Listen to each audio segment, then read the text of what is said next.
On parle des réseaux également. Tu Ouais. parlais tout à l'heure du Tu fait vois, que tu es scruté, tu te grattes le nez, tu cites tout ça. ouais. Comment tu as géré la notoriété à partir de 2012 ta carrière publique d'école est révélée avec l'émission.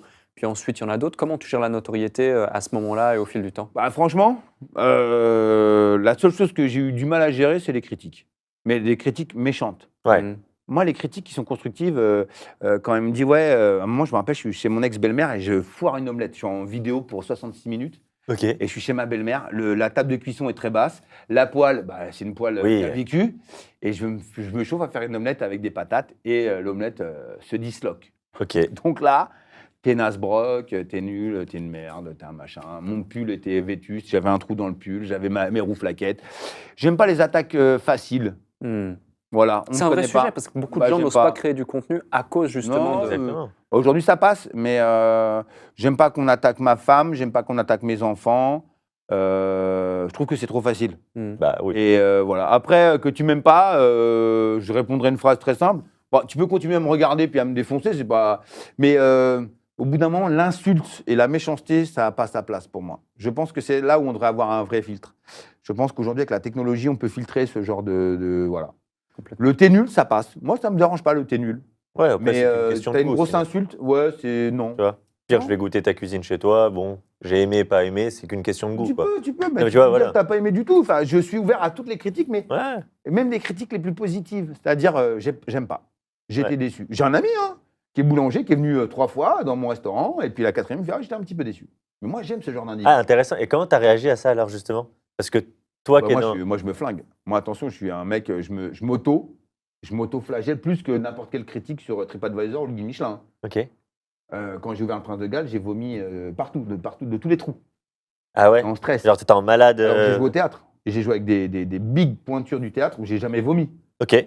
Mais là, je suis retourné en cuisine et là, j'ai vomi et je faisais des carottes râpées du céleri rémoulade au Prince de Galles. Et j'ai vomi pour des céleri rémoulades. C'est-à-dire que je m'extirpais la tête, le corps.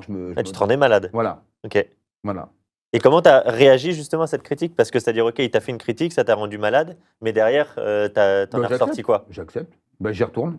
Et t'as changé quelque chose ou? Je goûte, non. Et Non. par contre, j'ai fait une cuisine que j'aime moi, Ok.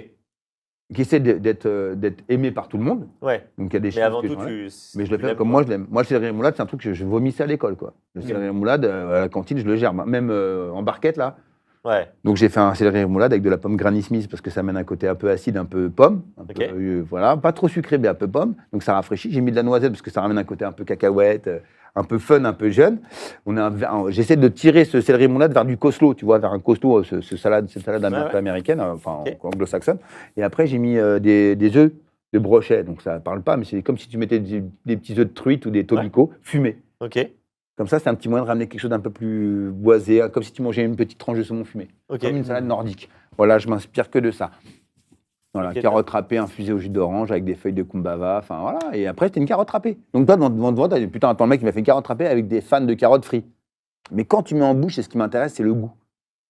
C'est le truc, comme dans Ratatouille, tu fermes les yeux, tu dis, putain, ça, Ouais. c'est du kiff. Et ce niveau d'exigence envers toi-même, il vient d'où? C'est les chefs qui me l'ont donné.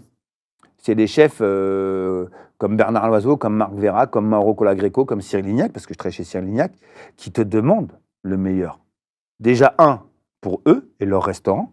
Ouais. Et la deuxième chose, pour toi, pour moi. Sans le vouloir, ils le demandent. Ils demandent à ce que je sois au meilleur pour eux-mêmes. Et quand j'ai eu travaillé pour des chefs, je leur donne ma vie. Je leur donne ma vie. Voilà. Cyril Lignac, à l'époque, il a le 15e, il est en plein boom. Il me laisse les clés de son restaurant. Et il sait très bien que je ne volerai pas une bouteille, je ne volerai rien. Ouais. Je lui donne ma vie. Mauro Colagreco, je lui ai donné ma vie, mon salaire, je lui ai tout donné. Il ouvre le Mirazur. Aujourd'hui, il a le succès qu'il mérite parce qu'il n'a pas lâché l'affaire. Lui, c'est un mec que vous devriez inviter parce qu'il est impressionnant. Lui, il a vécu une ascension incroyable. En plus, c'est que des grosses. On a tous eu des grosses boulettes, mais lui, c'était pas mal. Mais il n'a pas lâché. Et donc, voilà, et lui, je lui donne tout. Je vis dans un studio avec ma femme qui est enceinte de ma première fille. Je lui donne tout. Tout. Ok. Tout. Quand tu. N'importe quel métier, mais je pense que quand tu rentres pour un chef, tu attends de lui qu'il t'enrichisse de ce métier, qu'il te donne le meilleur de soi, de lui-même, au niveau technique, au niveau passion, au niveau éducation, au niveau culture du métier, au niveau du dressage, de l'élégance, du savoir-faire. Mais toi, tu dois tout lui donner, être prêt à tout donner pour lui montrer que tu mérites ce qu'il va te donner, quoi. Et quand on a eu l'étoile Michelin en 2007, moi j'ai ma fille qui est née en 9 janvier 2007. Ok. Février, au février-mars, on reçoit le fax, à l'époque il y avait encore le fax, de Michel Blanc. Blanc, merde, il y a trop de Blanc. Bon, du chef Blanc, Georges Blanc. On a le coq en fax, et on sait qu'on a l'étoile. Avec félicitations, bravo. Et là... incroyable, non? Tu kiffes. Bah ouais. Consécration, quoi. Moi, je suis second, quoi. Donc, je suis second. À l'époque, on n'est que 4-5 en cuisine. Maro n'a pas beaucoup d'argent. On a repris ça. C'était un bistrot de Jacques Chibois avant. Tu vibres. Ouais. Ouais, tu vibres. Tu vibres parce que tu as fait confiance à quelqu'un et il t'a amené jusqu'à la finale, quoi. Il a gagné la finale. Voilà.